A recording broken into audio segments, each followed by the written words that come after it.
Welcome to Ganga news. వార్తలు చదువుతున్నది బంగిలింగరాజు.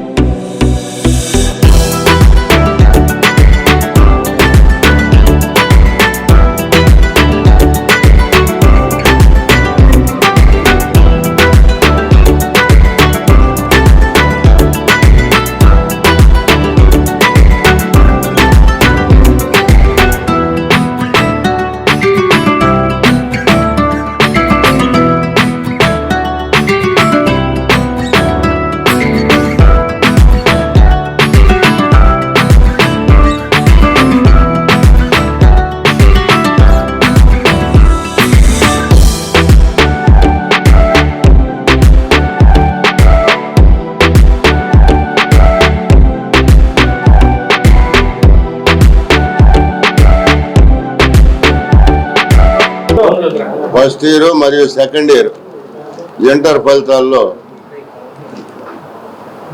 అద్భుతమైనటువంటి ఫలితాలు సాధించిన మా విద్యార్థులకు అభినందనలు, ఆశీస్సులు. అదేవిధంగా ఎలక్ట్రానిక్స్ మీడియా, ప్రింట్ మీడియా ప్రతినిధులందరికీ కూడా ధన్యవాదాలు. చదువు అనేది ప్రపంచంలో ఎక్కడ పుట్టినా ప్రతి మనిషికి చదువు వస్తుంది. చెప్పే వాళ్ళకి చదువు వస్తే చాలు, మనుషులందరికీ చదువు వచ్చినట్లే. అత్యంత విలువైంది చదువు.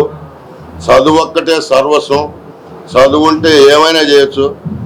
అందువల్ల అది గమనించి ఎక్కడ మంచిగా ఉందో తెలుసుకొని చేర్పించినట్లయితే పిల్లలతో పాటు తల్లిదండ్రుల పరిస్థితులు కూడా ఆనందంగా ఉండడానికి అవకాశం ఉంది. మన కాలేజీ పెట్టి 43 సంవత్సరాలు అయింది. ఈ 43 సంవత్సరాల్లో ఎన్నోసార్లు ఎంతోమందికి ఫస్ట్ ర్యాంకులు వచ్చినాయి, సెకండ్ ర్యాంకులు వచ్చినాయి. అది అలాగే ఈరోజు కూడా టాప్ 10లో ఎంపీసీ విద్యార్థులు 20 మంది సెకండ్ ఇయర్ ఉన్నారు. ఫస్ట్ ఇయర్ కూడా అదేవిధంగా ఉన్నారు. బైపీసీ కూడా అదేవిధంగా ఉన్నారు. ఎంసెట్లో కూడా స్టేట్ ఫస్ట్ వచ్చింది ఇంతకుముందు. అదేవిధంగా ఐఐటీలో కూడా 76 ర్యాంక్ వచ్చింది. ఎన్నో ర్యాంకులు సాదా పిల్లలతో థర్డ్ క్లాస్ 10th క్లాస్లో థర్డ్ క్లాస్ వచ్చిన పిల్లలు కూడా ఫస్ట్ అటెంప్ట్ డాక్టర్లు అయిన వాళ్ళు ఉన్నారు. ముఖ్యంగా మీరు మీ ద్వారా ప్రజలకు తెలియజేయాల్సింది, ఈరోజు గొర్రెల్ని బర్రెల్ని ఏ విధంగా కషాయం వాళ్ళకి విక్రయిస్తున్నారో పిల్లల్ని కూడా వాళ్ళకు వచ్చే కమిషన్ల కోసం 34,000 తీసుకుంటారు ఒక్కో పిల్లల్ని చేర్పించే దానికోసం. తెలియక జనాలు మోసపోతున్నారు. అది లేదంటే వాళ్ళకి ఏమాత్రం ప్రేమ ఉండి మీ పిల్లల చుట్టూరు మీ ఇళ్ళ చుట్టూరు తిరుగుతున్నారు అనేది మీరు ఆలోచన చేయాలి. అదేవిధంగా 34,000 జీతం ఇస్తున్నారు. 34,000 జీతంతో పాటు 34,000, 50,000, 2 లక్షలు 3 లక్షలు ఫీజులు అని చెప్పి ఈ విధంగా రకరకాల మాటలు చెప్పి మోసం చేస్తున్నారు. కాబట్టి మీరు ఖచ్చితంగా ఈ సొసైటీలో మార్పు రావాలంటే మీ ద్వారా తెలియజేయాల్సిన అవసరం మీ పైన కూడా ఉంది. కాబట్టి ఆ విధంగా కృషి చేస్తారని చెప్పి మీడియా ప్రతినిధులందరికీ తెలియజేస్తూ, చదువు అనేది ఎక్కడైనా బాగుందా లేదనేది తెలుసుకోవాలంటే ప్రతి కాలేజీకి వెళ్ళటం, ప్రతి స్కూల్కి వెళ్ళటం, అక్కడికి వెళ్ళి అక్కడ చదివిన పిల్లల్ని అడిగితే అక్కడ పరిస్థితులు ఏంటో తెలుస్తాయి. ఎందుకంటే రోజు అన్నం తినేది పిల్లలు, మేనేజ్మెంట్ తినరు, లెక్చరర్స్ తినరు, తల్లిదండ్రులు తినరు. తింటే ఎప్పుడో తింటారు వాళ్ళు. అందువల్ల సంవత్సరాలు అన్నం తినేది పిల్లలు. కాబట్టి అన్నం ఎలా ఉందో పిల్లల్ని అడిగితే చెబుతారు. అదేవిధంగా చదువు క్లాసులకు వెళ్ళేది పిల్లలు, తల్లిదండ్రులు వెళ్ళరు, పబ్లిక్ వెళ్ళరు, మేనేజ్మెంట్ వెళ్ళరు. అందువల్ల పిల్లల క్లాసులు చదువు వచ్చిన వాళ్ళు చదువుతున్నారా, ఎవరంటే వాళ్ళు చదువుతున్నారా, చదువు వచ్చిన వాళ్ళు చదివితే ఎక్కువ డబ్బులు తీసుకుంటారు. కాబట్టి ఆ మేనేజ్మెంట్ మంచి మేనేజ్మెంట్ అయితే మంచి స్టాఫ్ను పెట్టుద్ది. మంచి మేనేజ్మెంట్ కాకపోతే డబ్బులు మిగుల్చుకోవడానికి ఎవరో ఒకరిని పెట్టి పిల్లల జీవితాలని అటు ఇతర ఏం చేసుకోవడానికి పనికిరారు. ఇటు చదువుకి అన్ని విధాలుగా ఈరోజు అప్పో చేసినా కూడా జీవితాంతం కూడా ఇబ్బంది పడే పరిస్థితులు ఉన్నాయి. కాబట్టి ఇది చదువు అనేది అసలు ఎంత ప్రపంచాన్ని గురించి మనం తెలుసుకోవాలంటే, ప్రపంచంలో మన పాత్ర ఏంటో తెలుసుకోవాలంటే, మనం అంటే ఏంటో మనకు తెలియాలంటే ఈ చదువు అనేది చాలా అవసరం. కాబట్టి ప్రతి ఒక్కరికి మంచి సొసైటీ కోసం, మంచి సమాజం కోసం మంచిగా చదువుంటే సొసైటీ అంతా మంచిగా స్మూత్గా ఎవరికి వాళ్ళు ఎవరికి వాళ్ళు తీర్చిదిద్దుకోవాలి, ఎవరిని వాళ్ళు బాగు చేసుకోవాలి, ఎవరో ఏదో చేస్తారని చెప్పి ఆ విధంగా ఆలోచన చేయడం కరెక్ట్ కాదు. కాబట్టి మంచిగా చదువుకుంటే ఎవరి కాళ్ళ మీద వాళ్ళు నిలబడతారు. మన లైఫ్ అనేది తాత్కాలికం. ఈ తాత్కాలికంలో శాశ్వతంగా గుర్తుండే పనులు చేయాలి. మంచి పనులు చేసినట్లయితే ఆ పనులు మనం చేసిన పనులే గుర్తుంటాయి. గాంధీ తాత కూడా మనలాంటి మనిషే. ఈ రోజు గాంధీ తాత చనిపోయినా కూడా గాంధీ తాత పుట్టినరోజు, చనిపోయిన రోజు అందరికి తెలుసు. గాంధీ తాత చరిత్ర ప్రపంచం అంతా చదువుకుంటారు. గాంధీ తాత విగ్రహాలు ప్రపంచం అంతా ఉన్నాయి. మన తాత వాళ్ళ విగ్రహాలు ఎక్కడా లేవు. కారణం ఏంటంటే మన తాత వాళ్ళు అంత గొప్ప పని చేయలేదు. మన తాత వాళ్ళు ఎప్పుడు పుట్టారో మనకు తెలియదు. మన తాత వాళ్ళు ఎప్పుడు చనిపోయారో మనకు తెలియదు. మన తాత వాళ్ళు చదువుకోలేదు కాబట్టి, మన తాత వాళ్ళు ఆ విధంగా వెనకబడి ఉన్నారు. కాబట్టి మనమైనా మన పిల్లల్ని మంచి చోట చేర్పిస్తే మన పిల్లలు మంచి పేరు తెచ్చి మన తాత వాళ్ళ పేరు కూడా వెలుగులోకి మళ్ళీ బయటికి తీసుకురావడానికి అవకాశం ఉంది. కాబట్టి అందువల్ల ప్రతి ఒక్కరూ ఇప్పటికే మోసపోయి అక్షరాలు రానటువంటి వాళ్ళు 10th క్లాస్ అయిపోయి మా దగ్గరికి వచ్చిన పిల్లలకి మీ నాన్న పేరు ఏంటి, మీ అమ్మ పేరు ఏంటి, మీ ఇంటి పేరు ఏంటంటే స్పెల్లింగ్ రాని వాళ్ళు ఎంతో మంది ఉన్నారు. ఒకరు కాదు, ఇద్దరు కాదు, వందల మంది. అందువల్ల దానికి కారణం ఎవరంటే వాళ్ళని టీచర్లు పెట్టి మాయ మాటలు చెప్పి పిల్లల్ని, తల్లిదండ్రులని మభ్యపెట్టి సొసైటీని మొత్తం పాడు చేస్తున్నారు. కాబట్టి అవన్నీ తెలుసుకొని కనుక చేర్పించినట్లయితే కనీసం ఆ పిల్లల్ని చూసి ఆనందం, మన బ్రతికేదే తక్కువ కాలం, మనం ఆనందంగా ఉండాలంటే వాళ్ళు చదువుకొని మంచిగా ఉంటే వాళ్ళపైన మనం ఆధారపడాల్సిన పని లేదు. మన పైన వాళ్ళు ఆధారపడకుండా వాళ్ళ పాటికి వాళ్ళు ప్రశాంతంగా ఉంటే మనం కూడా హాయిగా మా పిల్లలు బ్రహ్మాండంగా సెటిల్ అయ్యారు, మేము మాకు ఇంకేమి ఇబ్బందులు లేవని మిగిలిన కాలమైనా ప్రశాంతంగా ఉండాలంటే వాళ్ళు మంచిగా చదువుకోవాలి. కాబట్టి అలా మంచిగా చదువుకోవాలంటే మంచి చోట చేర్పియాలి. మంచి చోట ఎక్కడంటే ఆ పిల్లలు అయితే చదువుతుంది తెలుస్తుంది.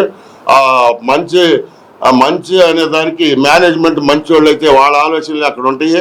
వాళ్ళు ఏది చేసినా, మంచి చేసినా చెడు చేసినా మేనేజ్మెంట్ బట్టి ఉంటుంది. కాబట్టి ఆ మేనేజ్మెంట్ మంచిదా కాదనేది కూడా పిల్లలకు తెలుస్తుంది. కాబట్టి మీరు ఊరకు పోయి ఎక్కడో కాలేజీ చూద్దాం, స్కూల్స్ చూద్దాం అంటే అక్కడ ఏమి ఉండవు. మనన్ని మార్కులు ఈ ప్రపంచంలో ఎక్కడ ఎవరికి రావు. వీళ్ళందరూ కూడా సాదా పిల్లలు. మేము చెప్పేది 43 సంవత్సరాల నుంచి కూడా ప్రపంచం అంతా తిరిగి చూడండి, తర్వాత చూడండి.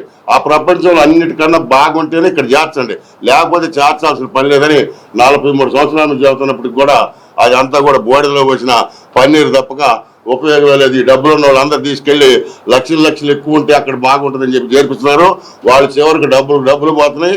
తర్వాత చదువు పోయి ఎవరైతే పేద పిల్లలు మా దగ్గర చదువుకున్న మంచి బ్రహ్మాండమైన ఉద్యోగాలు చేసి వాళ్ళ ఆస్తులన్నీ అక్కడ చదివిన పిల్లల ఆస్తులన్నీ వాళ్ళకి కొనటం జరుగుతుంది. కాబట్టి ఇకనైనా వాళ్ళ ఆస్తులు బాగొట్టుకోకుండా ఉండాలంటే మంచి ఇన్స్టిట్యూట్ చూసినట్లయితే వాళ్ళు చూడండి. మీరు మా వాడు చిన్నప్పటి నుంచి ఊటీలో చదివాడు, మెడ్రాస్లో చదివాడు, అక్కడ చదివాడు, ఇక్కడ చదివాడు అంటాడు.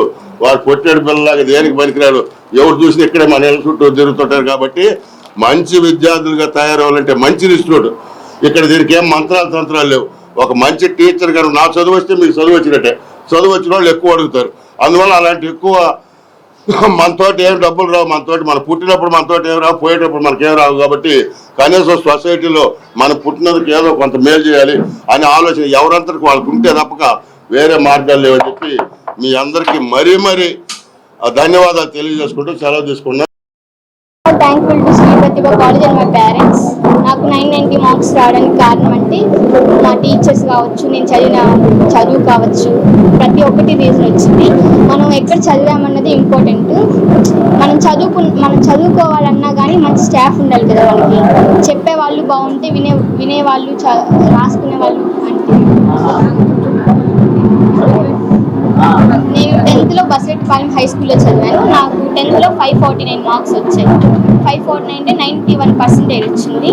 ఇప్పుడు ఫస్ట్ ఇయర్లో 467 వచ్చి అవుట్ ఆఫ్ 470, 99% వచ్చింది. సెకండ్ ఇయర్లో 463 వచ్చి అవుట్ ఆఫ్ 470కి 990 అవుట్ ఆఫ్ 1000 వచ్చాయి. నాకు ఇప్పుడు 99% వచ్చింది. అంటే మనం స్నేహారెడ్డి, నేను ఇక్కడ బైపీసీ జాయిన్ అయ్యాను నీట్కి. ఇంటర్మీడియట్ అంటే చాలా మంది ఓకే ఇంటర్మీడియటే కదా, ఎక్కడ చదివితే ఏముంది అన్న అపోహలో ఉంటారు. అది కరెక్ట్ కాదు. ఇంటర్మీడియట్ అనేది ఆ పేర్లోనే ఉంది, మీడియేటర్. ఫస్ట్ మన లైఫ్లో ఫస్ట్ స్టెప్ ఎస్ఎస్సి తర్వాత మనకు అంత ఇంపార్టెంట్ ఉన్న ఎగ్జామ్ మన ఇంటర్మీడియట్ ఎగ్జామ్. సో దాన్ని మనం అండర్ ఎస్టిమేట్ చేయకూడదు. ఫస్ట్ ఆఫ్ ఆల్ కాలేజెస్ మనం ఎందుకు కాలేజ్ జాయిన్ అవుతున్నామంటే ఏదో కాలేజ్ జాయిన్ అవుతున్నామని కాదు. ఆ కాలేజ్ యొక్క ఇంపార్టెన్స్ ఏంటి, ఫస్ట్ సీట్స్ ఎన్ని వస్తున్నాయి, దాంట్లో ఉన్న డెప్త్ ఏంటి, టీచర్స్ ఎంతవరకు చెప్పగలరు, ఏం చెప్పలేరు, దాంట్లో ఉన్న ప్లస్ మైనస్ బోత్ చెక్ చేసుకోవాలి. ఓన్లీ ఓకే మనం బయట చూస్తున్నామంటే ఆ క్యాంపస్ ఇలా ఉంది అని చెప్పడం కాదు. First of all campus visit చేయాలి. క్యాంపస్ విజిట్ చేసినా మనకు నచ్చితేనే జాయిన్ అవ్వాలి.